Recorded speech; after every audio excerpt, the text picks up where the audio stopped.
Happy Thursday, good people. My name is Shakita Renette, and I am a licensed school psychologist and founder of Sanctuary Wellness and Education. And we're a private practice in University Heights, and we specialize in working with children with learning, behavioral, and attention disorders. And very briefly, I'm going to share this week's topic.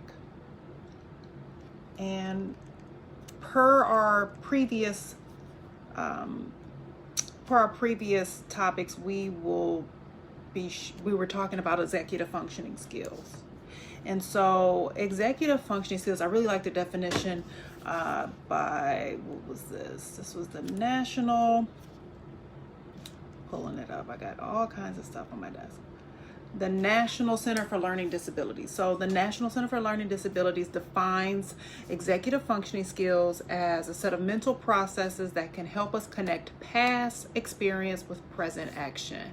I really like that definition because a lot of the children that I see, a lot of the difficulties that the parents and teachers are having is, we've been reviewing this material, we've been going over this particular skill, and the student hasn't acquired the knowledge or hasn't hit a certain level of mastery.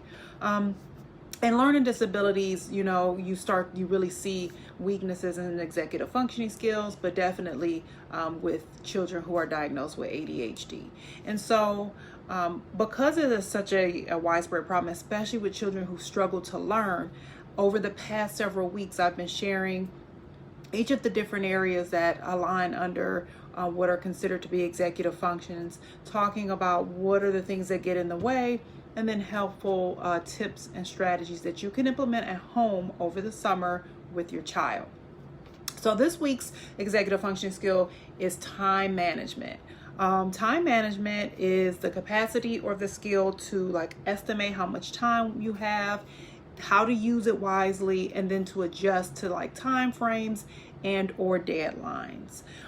This can be really challenging for students who are starting to transition to maybe that middle school age, even upper elementary, because right now students are starting to switch classes. I remember when I was in school, we didn't start switching classes until about junior high. I want to say maybe 6th grade we would switch 1 or 2 classes, but it wasn't where we had to take our book bag and take our materials. We were literally just going down and maybe taking a book or so with us. And so being able to manage your time effectively, being able to go in, get things done correctly, and then stay within those time frames can be difficult for children and adults. Like, there are some adults I know for certain things like time management is a struggle for me. But what I really wanted to talk about was one barrier and then one strategy. One big thing that gets in the way of being able to effectively manage your time is not knowing how long a task actually takes. And so some of the complaints or some of the feedback that I get from teachers is, student to come in, sit down, and they won't get started right away, which is an issue with task initiation. But even then, every time we do X, Y, and Z, every time we do reading, it takes them a long time to do it. Or maybe they're the last kid who, once the teacher says, okay, everybody get your materials, we're getting ready to head out for recess, or we're getting ready to head home, that child tends to be the one that struggles and lingers in the back and takes a long time. And so one of the barriers that is prevalent with a child or an adolescent that has difficulty with time management is not understanding how long the task actually takes. And so sometimes we'll hear kids, or even myself, we'll be like, oh, well, I'll do it then, and I'll get it done before I go out to play, or I'll get it done before I sit down and binge on Netflix. But if we don't have a real understanding of how long the task actually takes, sometimes we underestimate how much time that task will actually require of us. And so we get into the task and then we're trying to rush through it. So maybe accuracy is impacted. Frustration is setting in because we're starting to feel anxious because we're running up against a timeline. And so one thing that would be really helpful, especially if you have a child or a teen who struggles to manage their time, is to set a timer at the beginning of the task and let that task run out. So let's say you have a child and they come in from school and they struggle with like sitting down, getting homework done, or it takes them a long time. Maybe what you do is, you try it out as a trial run where you set a timer for different tasks. So let's say if they have homework with math, and then maybe they're able to get through math really quickly, but reading is a struggle.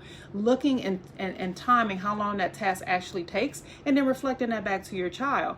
A real big part of building skills is having some awareness of what is going on within that particular skill. So as parents, we can fuss at our kids all day and they're like, yeah, they brush us off. But once we start to reflect that information back to them, like, hey, I know you said that you wanted to start your homework after you played your game. However, bedtime is at 9:30 or bedtime is at 8:30. Right now it's 6:30. How long do you think it's going to take for you to finish that task? And really show them how long it actually takes. From there, you can start to have a discussion about what would be a better option to get that task done. Maybe starting that homework right away, or maybe breaking that homework up into 2 sections, where if it takes them an actual hour when they thought it was only going to take them 10 to 15 minutes, they break it up into 30-minute chunks. So it's really helpful to know. You always want to have a baseline. Baseline data is so important, because then if things are getting better, if they're staying the same, or if they're regressing. And so hopefully this is a simple tip that you can implement with your child this summer. Next week, I'll share another few strategies. We'll talk about another executive functioning skill. But I think these skills are really important because they help us they help our children, they help our teenagers. However, for some of us as adults, we all have executive functioning skill weaknesses in some areas. And so learning what are the things that are getting in the way for this particular skill to be developed at a level that we would like is important. But also, like, when we start to see, okay, we have some weaknesses, like, we can start to work on those, and we can model those behaviors for our children, which is ultimately what we want them to be able to do. Executive functioning skills, I really think, are life skills. They really help us to stay gainfully employed, have meaningful relationships, regulate our emotions. And the earlier that we can start to implement and support those skills and that skill development in our children, the better. So if you have any questions about it, shoot me a message. If you have any particular questions or particular specific concerns relative to, maybe some of these skills that I've been discussing having an impact, or you're seeing that it's having a negative impact in your child's maybe academic or behavioral development, then you can click the link below, and I do 15-minute free consultation, so we can talk about what issues may be getting in the way of that development. Thank you. You too, Aaron. So I will see you guys next week, and have a great weekend. Bye-bye.